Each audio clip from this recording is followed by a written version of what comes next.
Welcome back to the show, everyone. I'm Russ McGinn, and boy, do we have some truly inspiring news to discuss today.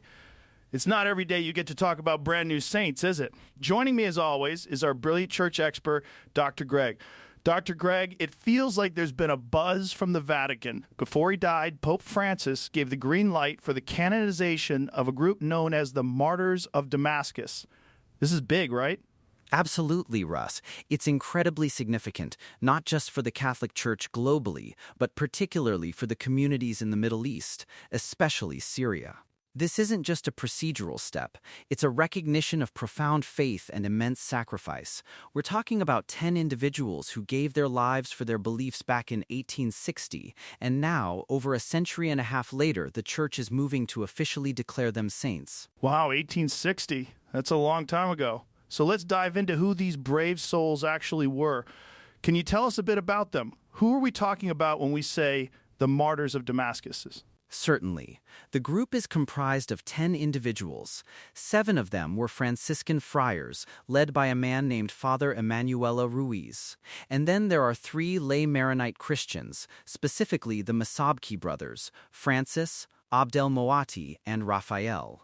They were all living and serving in Damascus during a very turbulent period, and they faced an unimaginable choice. A choice? What kind of choice are we talking about here, Greg? They were confronted by anti-Christian massacres that swept through Damascus and other parts of the region in 1860. During these persecutions, they were given an ultimatum: renounce their Christian faith or face death. And every single one of them, these 10 individuals, chose their faith. They refused to apostatize, knowing full well the consequences. That's just incredibly powerful. So this refusal, this act of ultimate conviction, it's what defines them as martyrs, right? I've heard the term martyrdom in odium fidei. Well, what exactly does that mean, and why is it so crucial for their path to sainthood? That's an excellent question, Russ. Martyrdom in odium fidei is a Latin phrase that translates to martyrdom out of hatred for the faith. It means these individuals were killed specifically because of their adherence to Christianity.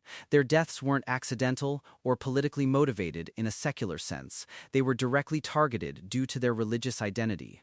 For the Church, this is the highest form of witness to faith. And how does that play into the canonization process? I know miracles are often a big part of it. You've hit on a key point. For those who are not martyrs, the path to sainthood typically requires the verification of miracles attributed to their intercession, usually one for beatification and a second for canonization. However, for martyrs, the Church considers their act of dying for the faith itself as a miracle of sorts, a supreme testament. So the requirement for a miracle for beatification is typically waived when martyrdom in odium fidei is established. In this case, their martyrdom was recognized way back in 1926, which allowed for their beatification. Now Pope Francis has given the green light for their full canonization. Okay, so the beatification happened a long time ago. Now they're taking the final step to full sainthood. Before we talk more about the process itself, I want to understand the historical backdrop. What was happening in Damascus in 1860 that led to such horrific violence against Christians? It sounds like it was a truly brutal time. It truly was, Russ. The 1860 massacres, particularly in Damascus and parts of Mount Lebanon, were a deeply tragic chapter.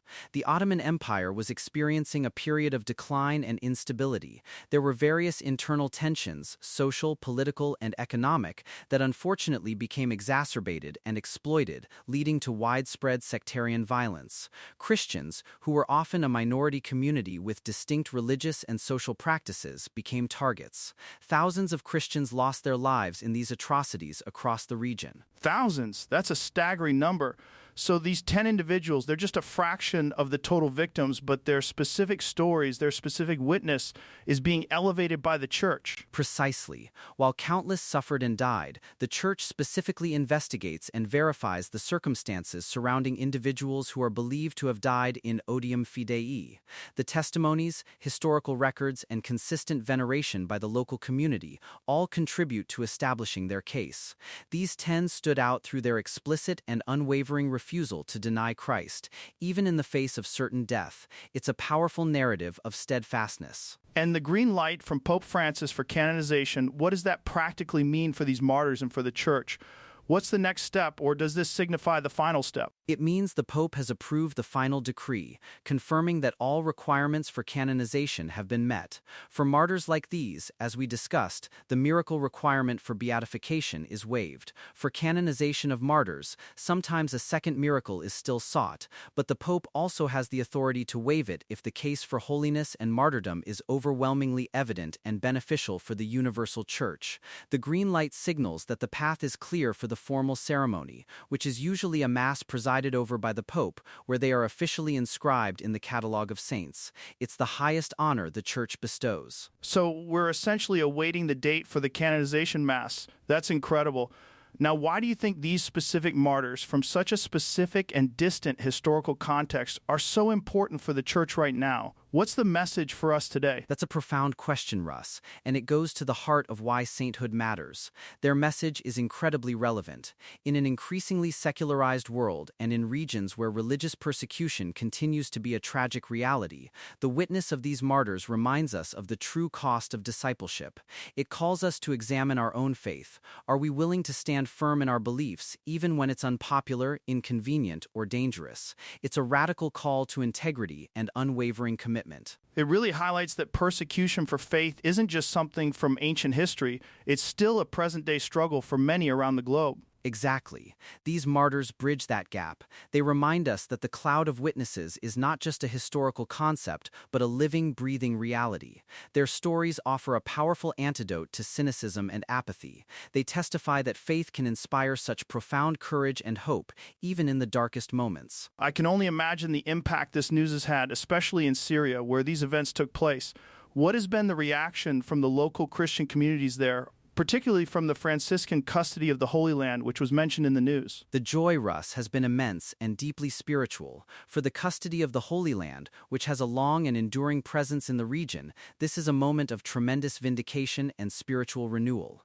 These friars were their brothers, and their memory has been kept alive through generations. For the broader Christian community in Syria, which has endured so much conflict and hardship in recent years, these new saints are a beacon of hope and resilience. They remind them that their suffering is seen, their faith is honored, and that even in the face of adversity, their spiritual heritage is strong. It's like a powerful affirmation of their identity and their endurance. Precisely. It's a reminder that their ancestors in faith stood firm, and they too can draw strength from that legacy. It cultivates a sense of pride and continuity in a region where Christian communities have faced existential threats.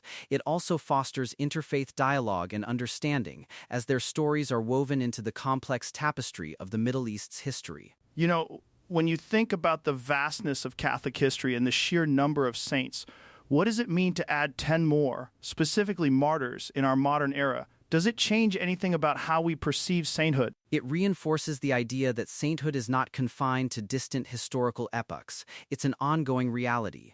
Every era produces its own saints, its own witnesses to Christ. And frankly, Russ, it brings a fresh urgency to the concept of holiness. These aren't abstract figures from the Middle Ages. They are relatively modern martyrs whose stories resonate with the persecutions we still see today. It makes sainthood feel more attainable, more relevant to the challenges and trials of contemporary life. That's a wonderful way to put it. It makes it feel closer, more tangible, and I think that's something we all need, that connection to the transcendent, especially when the world feels so chaotic.